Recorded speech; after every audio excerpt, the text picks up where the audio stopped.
Boas-vindas a mais uma análise visual. Hoje, a gente vai investigar um mistério biológico simplesmente fascinante. Como uma única célula microscópica rebelde consegue sequestrar e dominar a metrópole incrivelmente organizada que é o corpo humano. Pensa no organismo como uma cidade perfeitamente sincronizada, sabe? Com regras rígidas de vizinhança e sistemas funcionando sem parar. Mas, o que acontece quando uma habitante decide simplesmente ignorar todas essas leis e construir seu próprio império às custas de todo o sistema? É exatamente isso que a gente vai desvendar agora, mergulhando na jornada celular do câncer. Para entender tudo isso, a gente dividiu a nossa explicação em 5 etapas. 1. A biologia das neoplasias. 2. A perda do controle genético. 3. A carcinogênese como um processo multietapas. 4. Angiogênese, invasão e metástase. E, por fim, 5. Os vilões, agentes carcinogênicos. Vamos lá? Começando pela seção 1, a biologia das neoplasias. Para entender o cerne do problema, precisamos olhar para esse contraste gritante. De um lado, a gente tem um ambiente super regulado. As células saudáveis são parceiras, elas respeitam o espaço das outras e escutam os sinais do corpo em uma sociedade cooperativa. Já do outro lado, o negócio desanda. Vemos surgir um estado totalmente rebelde e uma proliferação caótica, excessiva e completamente independente. Elas ignoram descaradamente qualquer tipo de regra. E é exatamente esse novo crescimento egoísta que a patologia chama de neoplasia. E isso nos leva à seção 2, a perda do controle genético. Voltando para a nossa analogia da cidade bem administrada, pensem nos nossos genes como as leis de trânsito.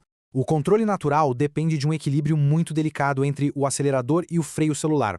Nós temos os chamados proto-oncogenes, que são os sinais verdes. Eles dizem, pode crescer.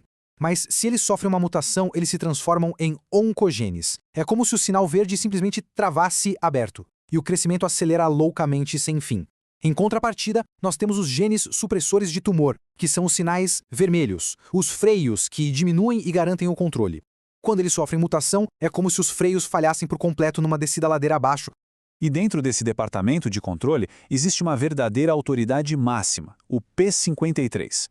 Ele atua como o gene supressor-chave da célula. A função dele é checar continuamente se o DNA está intacto. Se achar algum dano, ele para o ciclo celular na hora para realizar o reparo. E o grande problema, a parte assustadora, é que justamente por ele ser esse sinal vermelho fundamental, a perda de função do P53 é a mutação mais comum em praticamente todos os cânceres humanos.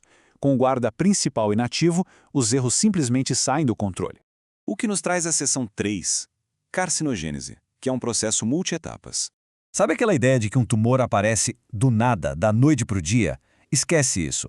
A carcinogênese é multietapas. É uma cascata de eventos desastrosos. Funciona mais ou menos assim. Agentes carcinógenos vêm de fora e atacam o DNA, causando uma mutação inicial. Depois, essa célula danificada, que agora tem uma falha, começa a se replicar. Como os freios estão defeituosos, cada nova divisão gera mais cópias com erros, o que causa uma instabilidade genética absurda e, finalmente, leva àquela proliferação descontrolada. É o passo a passo de um desastre anunciado.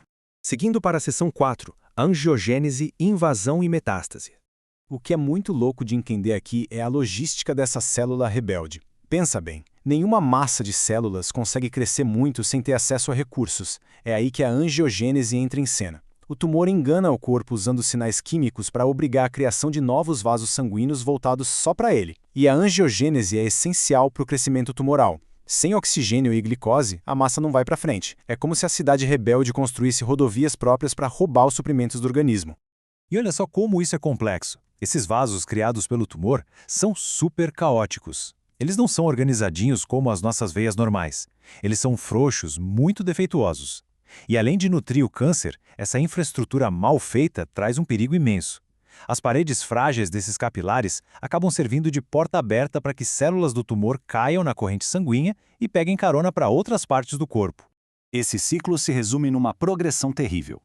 Tudo começa com um tumor localizado. Depois, a angiogênese garante os suprimentos. Com muita energia, o tumor rompe fronteiras e invade os tecidos vizinhos, a chamada invasão local. Mas o passo definitivo, o grande divisor de águas entre um nódulo qualquer e uma ameaça letal, é a capacidade da doença de colonizar órgãos à distância. A metástase é, sem sombra de dúvidas, o que define a malignidade do processo.